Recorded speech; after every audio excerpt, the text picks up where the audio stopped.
Happy Monday, everyone. I hope you enjoyed your weekend. We are starting on Big Ideas Chapter 8 today with Lesson 8.1.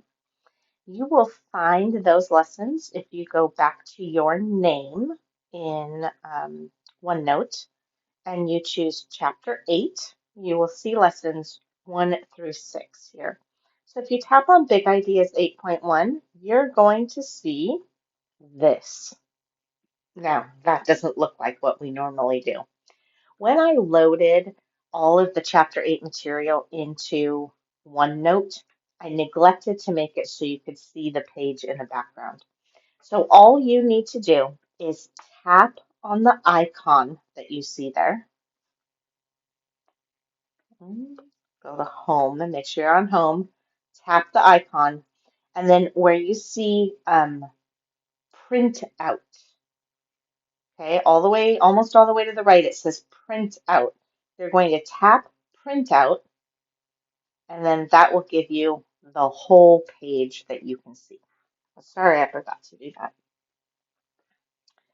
All right, so dealing with 8.1, this entire chapter, chapter 8, is going to be dealing a lot with graphing. So there's a couple things that I want to tell you and show you for chapter 8.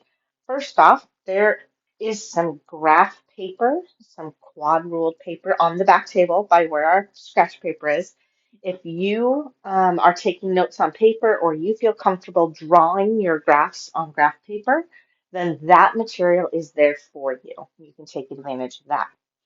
If you are doing notes in OneNote, I want to show you how you can get some graph paper. So you're going to tap on View at the very, very top, right next to Draw, View. And then over near the right side is this little rectangle with dashed lines going down the side. And this is paper style. And this is how you can choose what the background of your paper looks like. Right now we have no background, so it says none. It's just blank. We can change it to be skinny lined, medium lined. I'll show you a little bit more over here. Wide lined. And we have 3 different sizes of graph paper or grid paper too. Okay. I really like this medium sized one. Well, maybe I like the small one. Anyways, go with what is best for you. You can always blow it up. So I made my background grid paper, and we are looking at lesson 8.1. I'm going to go back to draw. So what are we doing here? Well, our learning target is to graph and describe functions in the form f of x equals ax squared. I'm going to read that again so you know how to read that function. F of x equals ax squared. How will you know you've met your learning goal? You can identify characteristics of quadratic functions and their graphs. You can graph quadratic functions in the form f of x equals ax squared. And you can compare the graph of ax squared to the graph of the parent function x squared, or y equals ax squared compared to y equals x squared. This is very good to know that f of x equals x squared is the parent function.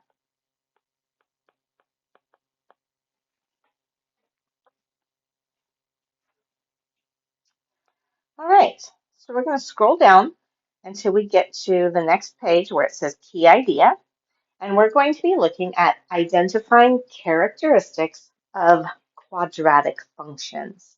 Now, this is our first look at quadratic functions. We've dealt with 2 other kinds of functions, linear functions, and when you graphed them, they made a line. Exponential functions, and when you graphed them, they were kind of flat and went up really fast. And these are quadratic. And In these ones, you will make a U-shaped graph, and it can go in a couple of different directions. So line graphs for linear functions, our exponential curve that's flat and then goes up really fast for exponential functions, and a U-shaped graph for quadratic functions. This U-shaped graph is called a parabola. Parabola, U-shaped graph. And that is the shape of the graph of all quadratic functions. Now, how do we know that we have a quadratic function? A quadratic function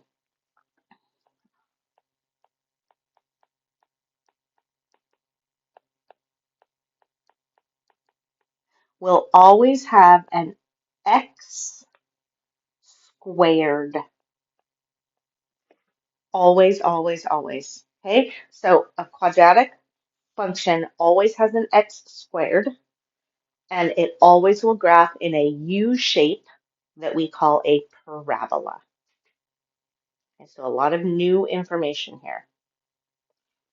So what kind of characteristics does a quadratic function have? Well, the point where that graph turns, where instead of going down, it goes back up, the turning point, that is called the vertex of the parabola. It is the turning point. And then we have this axis of symmetry right here. Okay, this axis of symmetry. And that is where our parabola is cut in half so that if you folded it over itself on that axis of symmetry, it would be exactly the same on both sides. Okay, you remember symmetry from back in elementary school where something is the same on one side as the other. So this is the axis because it's a line of symmetry. Now, the vertex of our parent function, um, vertex of our parent function is always 0, 0. That's just the parent function. Once we add some stuff into it, it's going to be different. But for f of x equals x squared or y equals x squared, our vertex will be at 0, 0. Our axis of symmetry is always at the x value of the vertex. Axis of symmetry. I use kind of that purpley color. Let me see if I can get a color that kind of matches it. This one looks pretty good. So the axis of symmetry is going to always be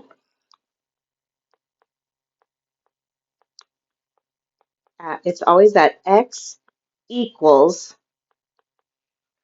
the x value of the vertex. So in this particular case, our vertex was 0, 0. So our axis of symmetry is at x equals 0. Okay, that's just this one particular graph. Now, another characteristic we're going to look for in a graph is which direction does it open? This graph opens up. So it looks like this. It's a regular U shape. But we also can have a parabola that opens down. So it's an upside down U.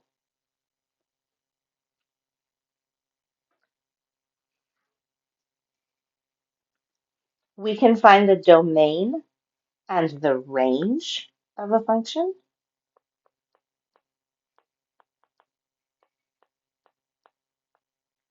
The domain of a quadratic function is always all real numbers. The range of a quadratic function has to do with the vertex, and it's always y is greater or less than the y value of the vertex. If our parabola opens up, our range is going to be y is greater. If our parabola opens down, our range is going to be y is less than. So we can find, does it open up or down? What is the vertex? What is the axis of symmetry? What is the domain? What is the range? And then two other things we're going to find. The y-intercept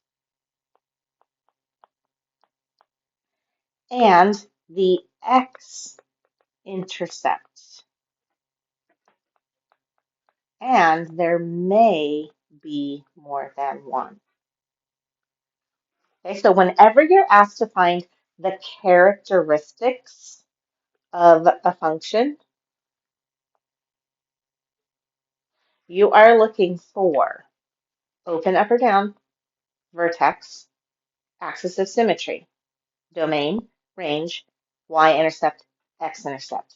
7 different things. Okay, there's 7 things, 7 characteristics. This is 1, this is 2, this is 3, this is 4, this is, whoops,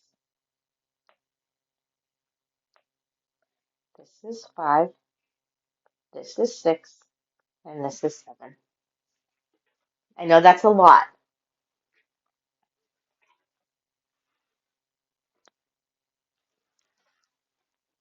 All right, let's look at example 1. We're going to identify these characteristics. Now, there are some other characteristics that this book is really intent on having you do. I don't think we need it. It's telling when the function is positive and when it's negative and what the end behavior is. We don't need to do that. We are just going to focus on these 7 items. So I'm just going to make a little, so this doesn't go with this. Here's our graph. This is the equation of the graph. We don't necessarily need that yet. First, does this graph open up or open down? This graph opens up. Second, what is the vertex of this graph? Well, if there was a point where it moved from one direction to the other, kind of the very, very bottom or very, very top, that would be the vertex. So our vertex here is, these are 1, 2, 3, each line is worth 1, so it's -1, -4. Oops. -1, -4. That's the location of the vertex. 3. What is the axis of symmetry? The axis of symmetry is going to be the vertical line, imaginary, that goes right through the vertex. So the axis of symmetry is x equals whatever the value of the vertex, the x value of the vertex, so that's -1. And you can see on this purple dotted line, no matter what y is, x is always -1. I'm going to do a little bit of changing here just so I can have these color coded with what came up before. Oh my goodness. So 1 is going to be how it opens up. Vertex, I kind of have in black. So 2, the vertex is -1. -4. The axis of symmetry, x equals -3. Okay, the fourth and fifth things I did in green, domain and range. 4, domain. This is always the same, no matter what your parabola looks like. X equals all real numbers. Your range. Go to the very, very lowest point on this graph. Every y value is above that. That lowest value is right here. It's the y value of our vertex. So y is greater than or equal to -4. I should go back up here and change that. Greater than or equal to, less than or equal to.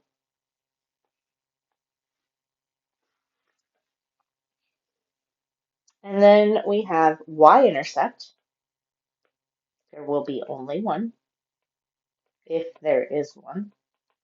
Where does this hit the y-axis? Right here.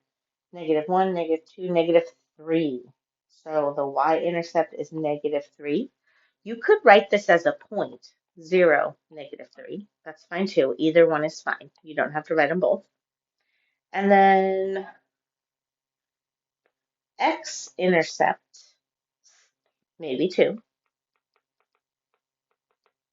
We have one right here where it intersects the x-axis. So we have one at -4 and one at 1.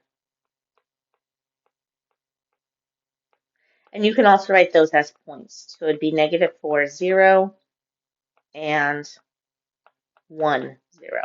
Either one. You don't have to do both. Okay, so we have found all 7 of these characteristics for this graph. I'm just going to draw a little squiggly so we know where all of this goes.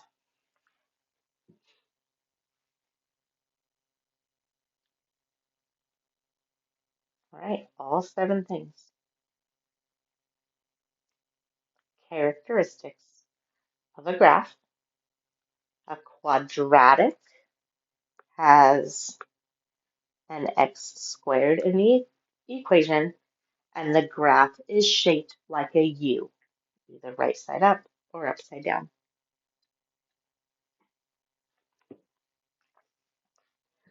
All right, moving up.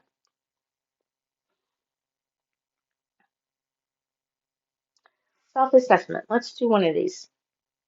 Let's do number 1.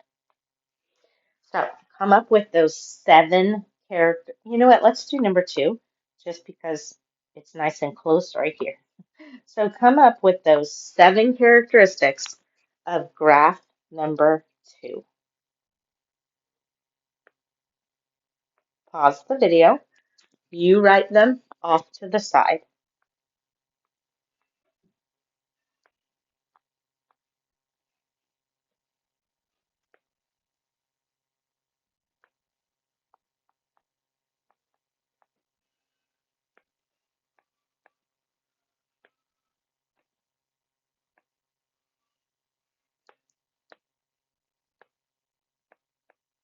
All right. Does it open up or down? This parabola, goodness gracious. This parabola opens down. What is the vertex of this parabola? Oh, it's in between the lines, so it looks like -3. 1, 2, 3, 4. Oops, -2.5. Sorry. Label this vertex.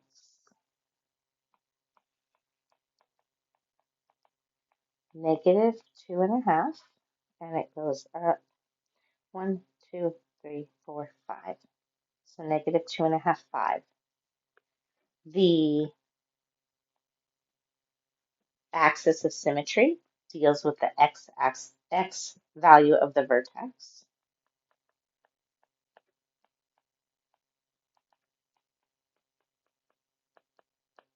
We can even draw it in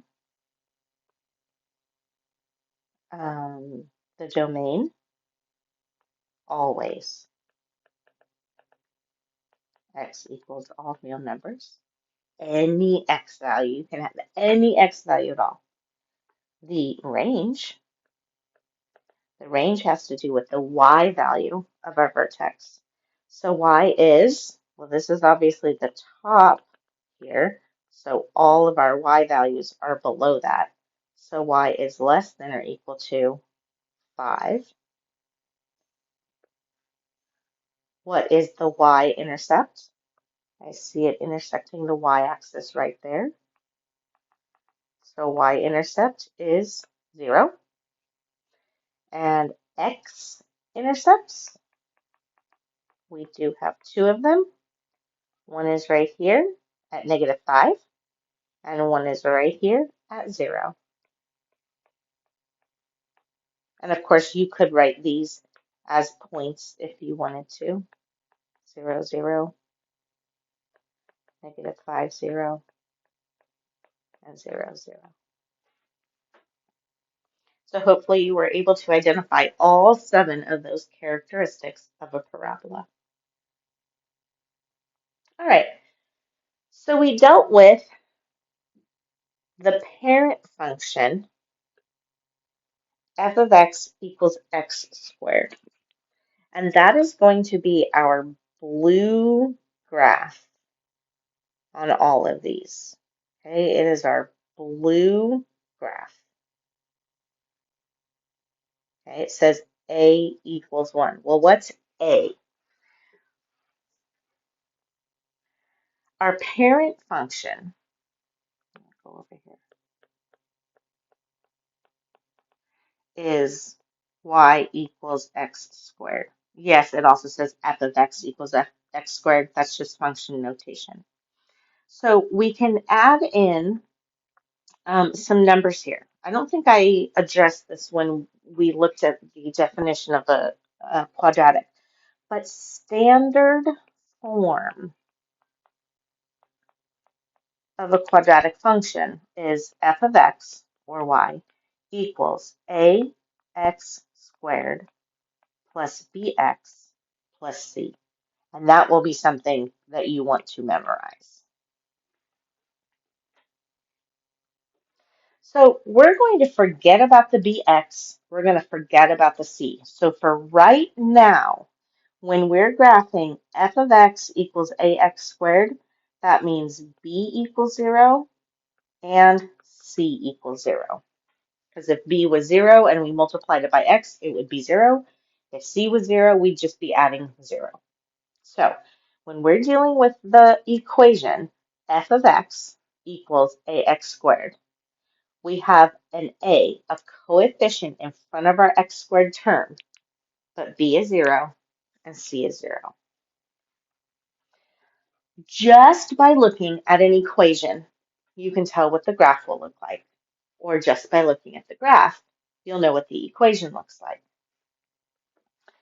When a is between 0 or 1 and 1, so we're always dealing with a positive a, but if it is less than 1 and positive, so it had to be between 0 and 1,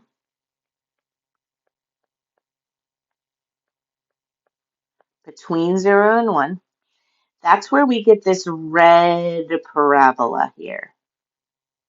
And you see that this red parabola is much wider than the blue parabola. This is called a vertical shrink or compression.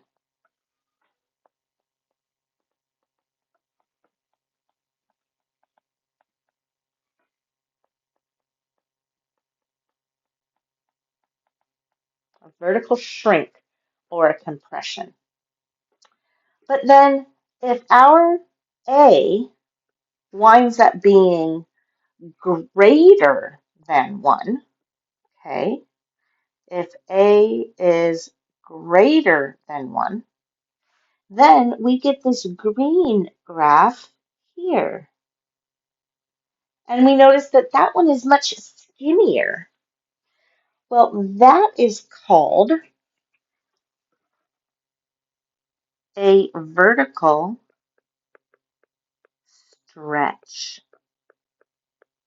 So vertical means up and down. So just imagine on that blue graph, the parent graph, if you grabbed, if you held tight to the vertex, you put your finger on the vertex and you grab those two blue lines and stretched them up, they would get skinnier.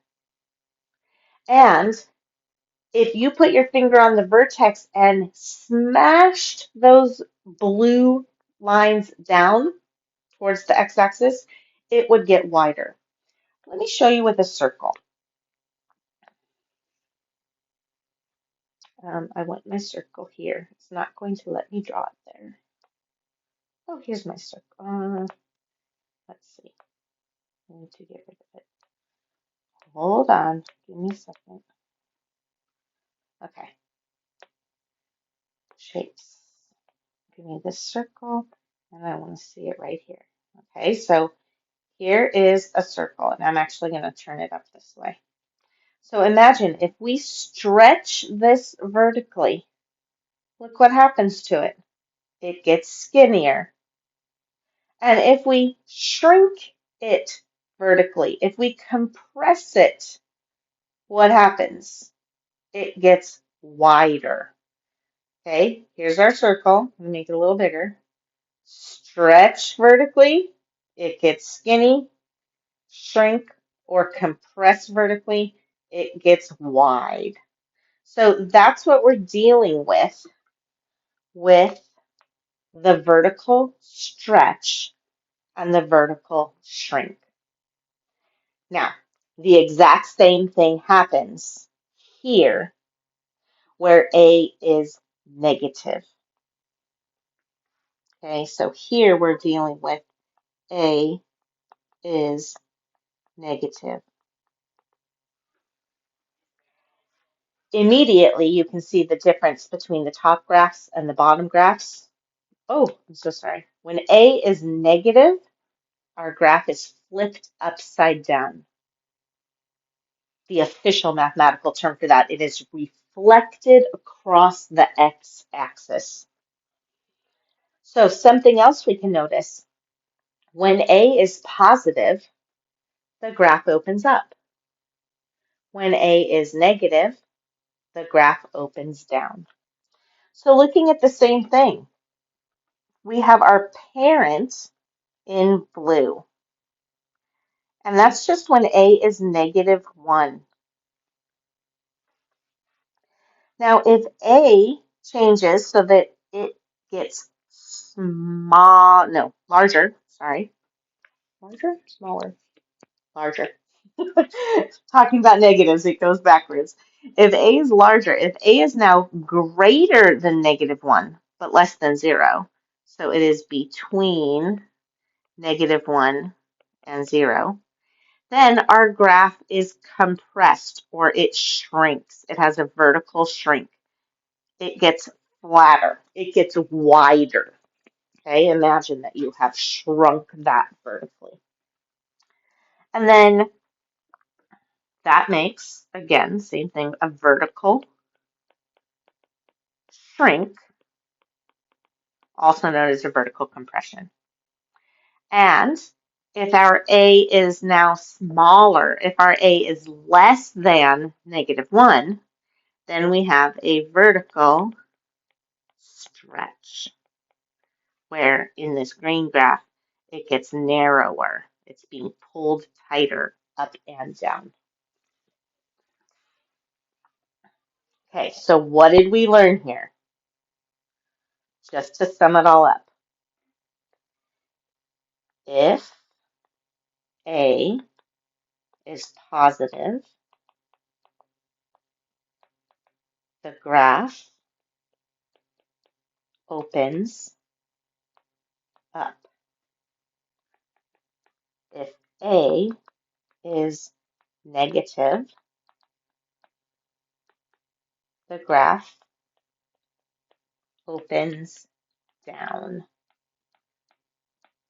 That's the first thing we learned. Second thing, if A is greater than 1 or less than -1, let me add the A into that. If A is greater than 1 or A is less than -1, there is a vertical stretch. Means it gets narrower.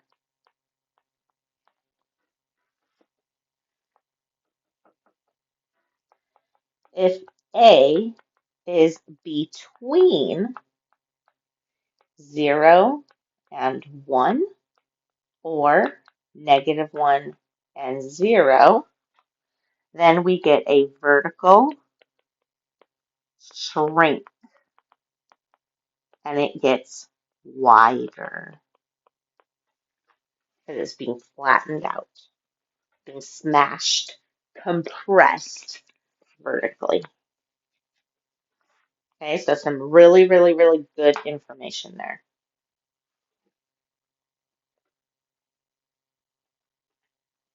The kind of stuff we're learning today is great to make flashcards about so that you can remember it.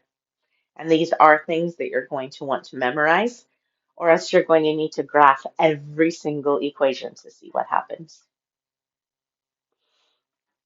All right, example 2. Graphing when graphing y equals ax squared. Remember, that's exactly the same thing as f of x equals ax squared. F of x and y are interchangeable. When a is greater than 0, that means a is positive. Now, tell me right now, what direction is this going to open? If a is positive, it's going to open up. Okay, so it wants us to graph the function g of x. It's the same as f of x. It's the same as y. It just means we're using another function.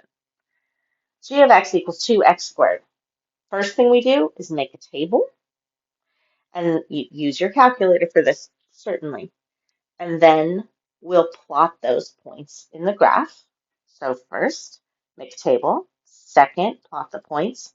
And third, this is a smooth curve with a round bottom. Okay, it's not pointy at the vertex. It's not a V shape, it's a U shape. So I'm going to come over here and I'm going to write g of x, which is actually y, equals 2x squared. Look at the numbers they used. We've used these before. 0, 2 below 0, 2 above 0. So x, y. Yes, I realize they're already written there, but I want you to have practice putting them into your calculator. So what you put in for this is 2 parentheses, -2, the caret, and then a 2. Man, that's a lot of 2's. It's 2 times the x, which is -2, raised to the second power. When you do that, you get 2 times 4, which is 8. Now, -1. In -1, you put into your calculator 2 parentheses, -1 parentheses, caret 2. Well, -1 times -1 is 1, so 2 times 1 is going to be 2. Now we do 0. You don't have to do that. You can do it on your own. 0 to the second power is 0 times 2 is 0. Now 1.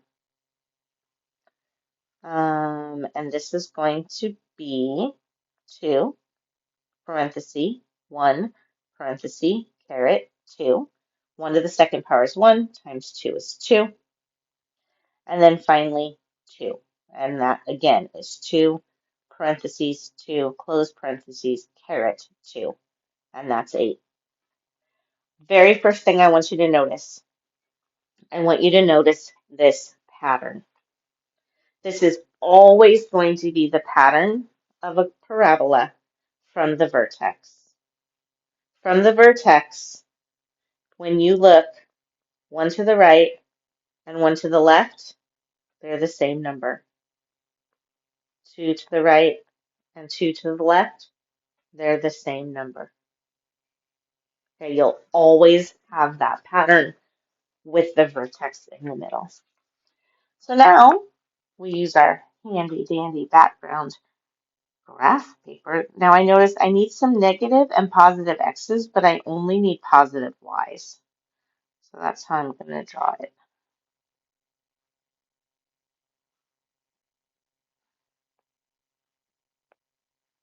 A good math illustrator will always label the x and y axes.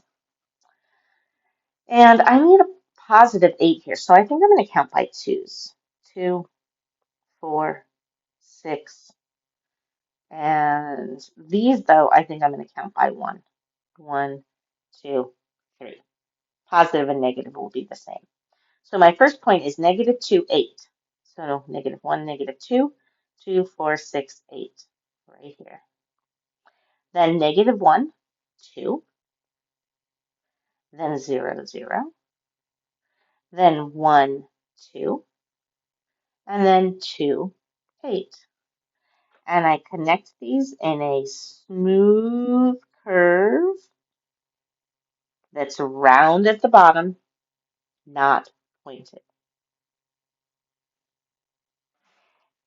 Excellent practice right here would be to identify those 7 things we want to identify.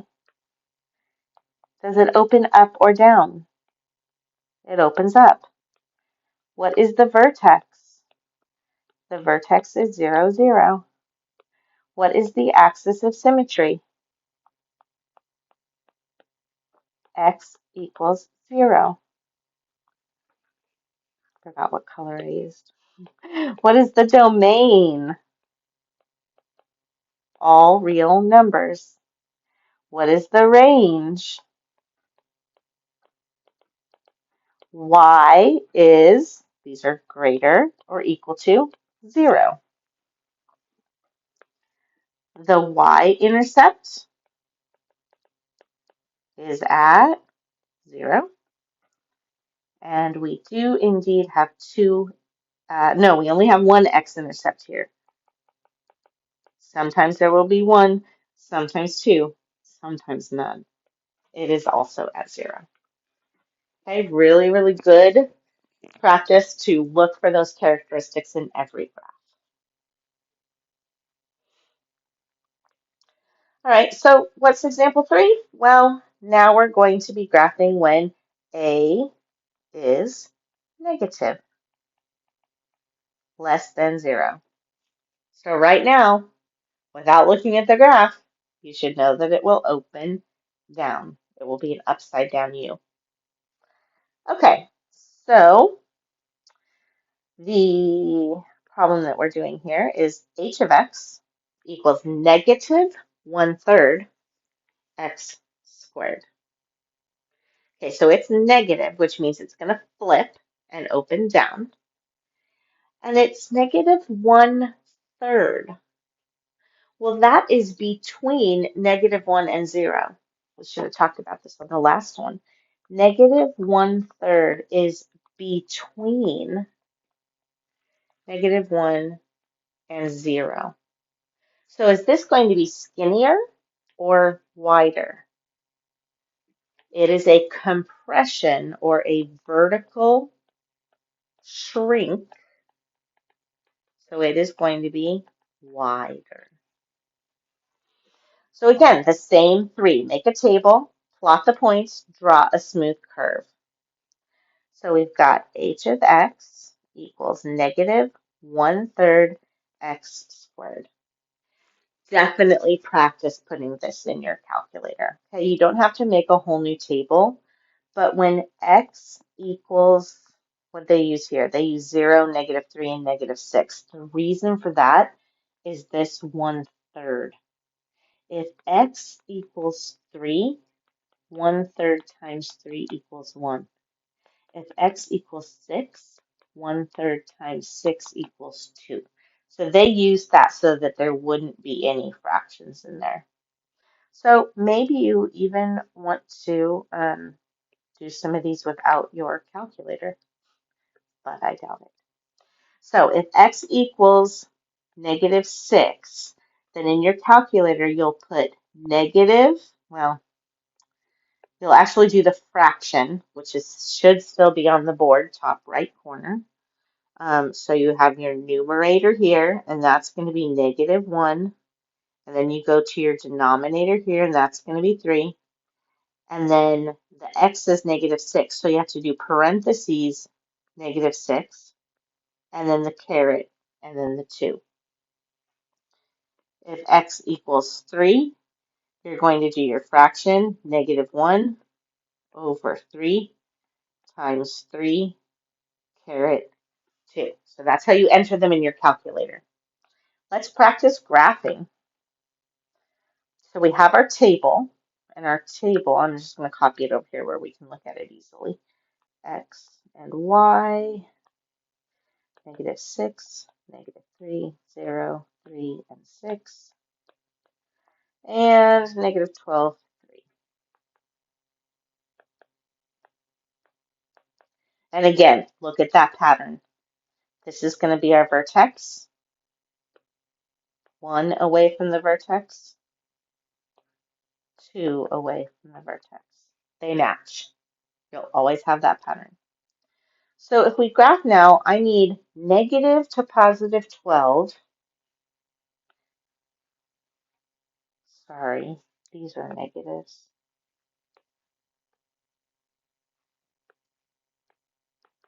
Okay, so I need -12 to 0 on my y. So that's all negative. And I need -6 to 6 on my x. So that means I need positive and negative on my x, but only negative on my y. Every good math illustrator labels their x and y axis. Let's see, 1, 2, 3, 4, 5, 6. I made this enough so I can do by 1. And this one, I'm going to do 2 again. 2, 4, 6. So we graph -6, -12. 1, 2, 3, 4, 5, 6. 2, 4, 6, 8, 10, 12.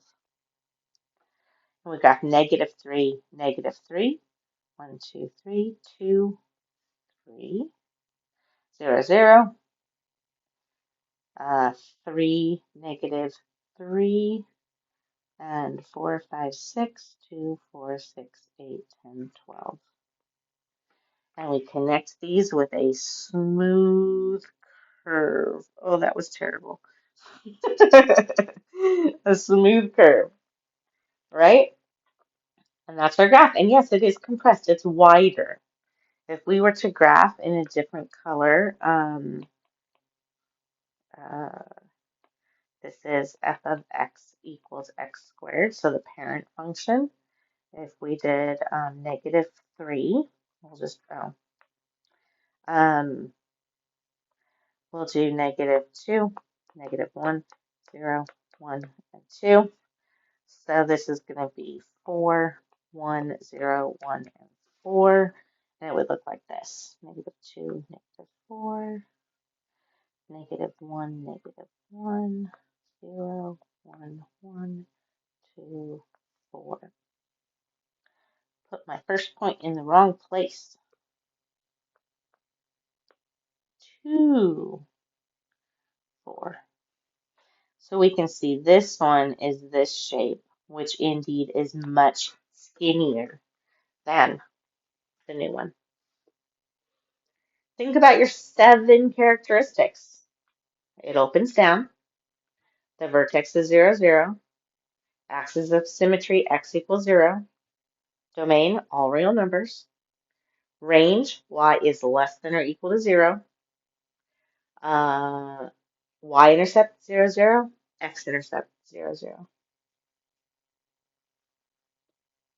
Whoops.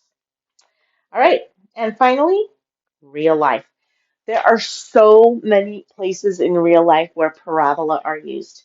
Anytime anything is thrown, dropped, thrown down, thrown up, thrown out, uh, anytime, any sports. If you hit a golf ball, if you throw a football, if you throw a basketball, if you shoot a gun, if you shoot an arrow from a bow and arrow, all of those travel in the shape of a parabola. Now, a golf ball obviously travels in a much higher parabola than, say, an arrow from a bow and arrow. Okay, but if the arrow did not hit a target and it kept going, the pull of gravity would make it hit the ground. So eventually, nothing is going to go in a straight line forever because of the pull of gravity. So everything will travel in a parabola if it's in the air at some point. All right, so what are we doing here? Oh, a satellite dish. Those are always in the shape of a parabola too. The diagram on the left shows a cross section of a satellite dish where x and y are measured in meters. Find the width and depth of the dish. Okay, so the width, how far across, the depth, if you could fill it up with stuff, how deep would it be? The domain, we use the domain to find the width. In this case, I guess I need to back up because I said the domain of all parabola were all real numbers. That's if you have an equation and it goes forever and ever and ever. Notice those arrows are saying it's going forever. Well, this satellite dish is not going forever.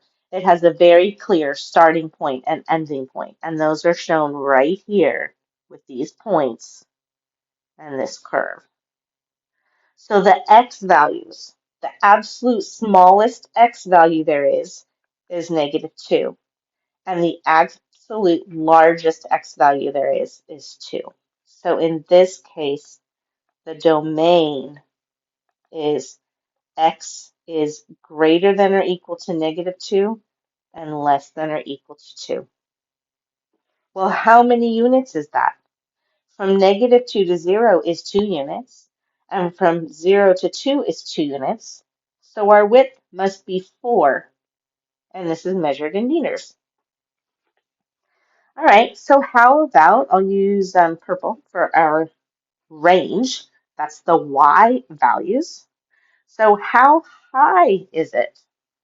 Ooh, this is, each line looks like it's a half.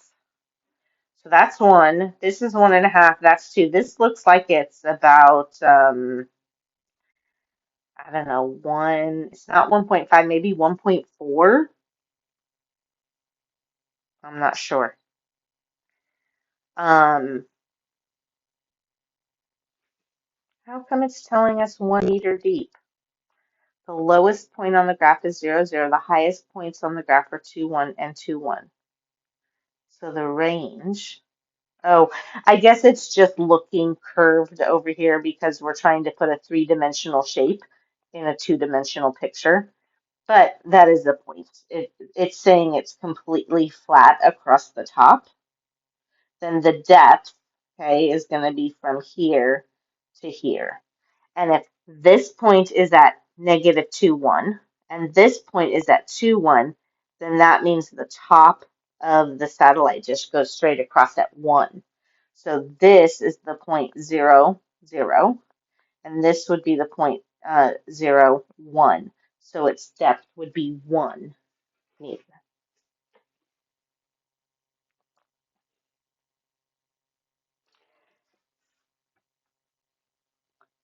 I think that you should try a couple of these self-assessments.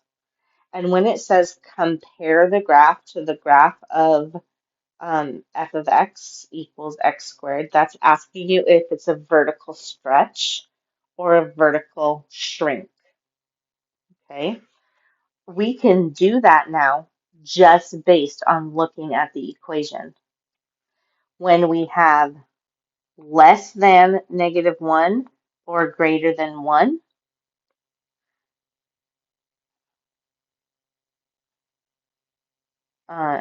then let's see, this is A. If A is greater than 1 or less than -1, then we have a stretch. And if A is between, I'm just going to write between, it's easier to figure out. If A is between -1 and 0, or A is between 0 and 1, then that's a shrink. Okay, so let's look here on number 3. What's A? A equals 5. Where is that? That's greater than 1. So this is going to be a vertical stretch. How about 4? A equals 1/3. Where does that fall here? That is between 0 and 1. So that is a vertical shrink. Do 5.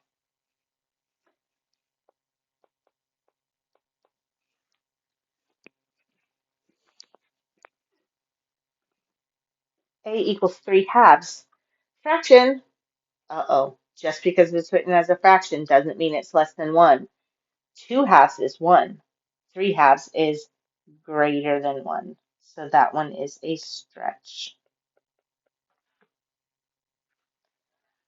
When does the graph of a quadratic open up? When A is greater than 1. When A is greater than 0. So it's when A is positive. When does it open down? When A is less than 1, or when it's negative. Excellent. Your assignment for 8.1 is in Big Ideas. This is a great place if you want to do your work, not on the little sketch pad in Big Ideas. If you want to go back into Big Ideas, Chapter 8, this is in your OneNote. You can add a page. Notice it says Untitled, and I can put a title up in here that says maybe Practice 8.1. Or, maybe I put scratch paper for assignment 8.1. And then if you go to View and change the background, you can use that for your graphing also. All right. Good luck on your assignment. Send me a remind or an email if you have any questions. I'll do my best to answer them for you.